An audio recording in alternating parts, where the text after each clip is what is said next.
Hej, jag heter Mikael Ahlund och jag är chef för Gustavianum, Uppsala universitetsmuseum som ni ser här bakom mig. Nu har det gått några månader sedan vi stängde museet för renovering och det kommer att dröja ganska länge innan vi öppnar igen.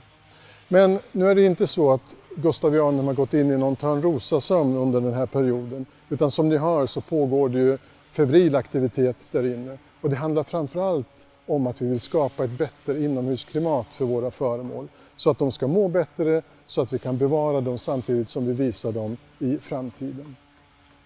Och den här perioden ger oss ju också chans att inte bara vårda byggnaden utan också ta hand om våra saker så att de är i toppskikt när vi kommer att visa dem igen i det nyöppnade museet.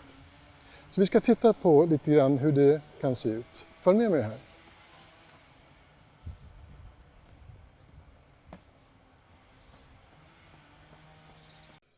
Hello, my name is Emma Hocker. I'm Gustavianums conservator, and I'm here today talking to Linda Kvarnström from Uppsala Cathedral's stained glass conservation studio.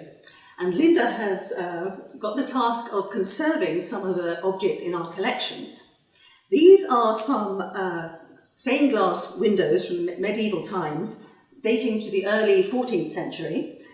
They were made in Gotland and were in Hablingberg Church in Gotland. The reason they came into our collections was in 1825 they were damaged by a storm in Gotland, and it eventually became too expensive to have them repaired, and so they were sold to they were given to the glazier at the time, who later passed them on to professors at the university. So that's why we have them in the university's art collections. So Linda, what makes these so unique?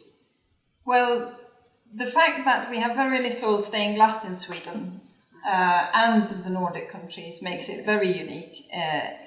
We have even less medieval stained glass, and especially if you compare to the rest of Europe.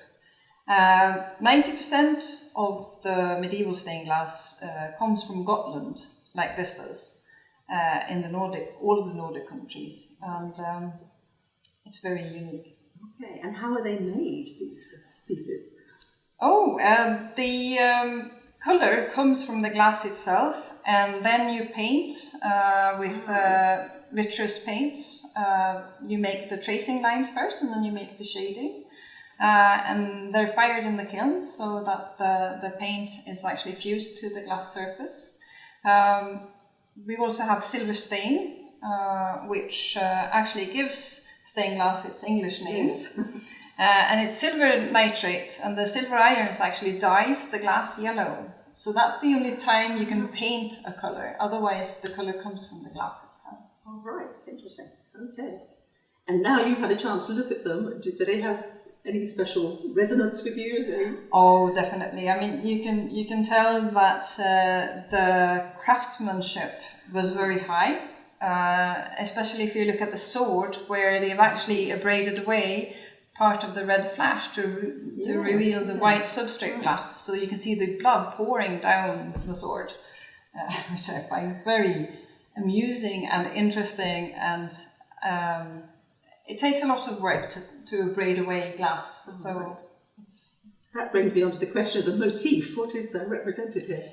Oh, so this is a scene from the Bible called The Massacre of the Innocents, and this is Herod sitting on his throne, and he didn't like that Jesus Christ had been born, and the three magi wouldn't tell him where Christ was, so he ordered all boys 2 years or younger to be murdered. So what you see here are a few boys being impaled on swords, and then there's one sitting in the soldier's arms, bleeding profusely from his wounds.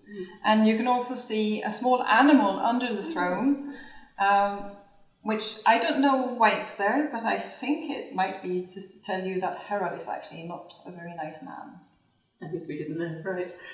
But the three glass panels have come here to be conserved. Now, how do you go about conserving something like this? It all depends on why they need conserving. These panels are very precious, so we try to do as little as possible to them. but in the same time make sure they're safe. So the main reason these needed to be taken care of was that the lead, it was bowing. It was actually almost vibrating or flowing in the wind. So we are removing all the old putty, cleaning the glass surface, edge bonding all the cracks in the glass. You can see a few here. Oh, yes. We will not mend the cracks in the lead though, because then we risk melting the medieval lead. And then that's basically it. So it doesn't sound a lot, but it's very time consuming, I Yes. do understand. Yes, yes.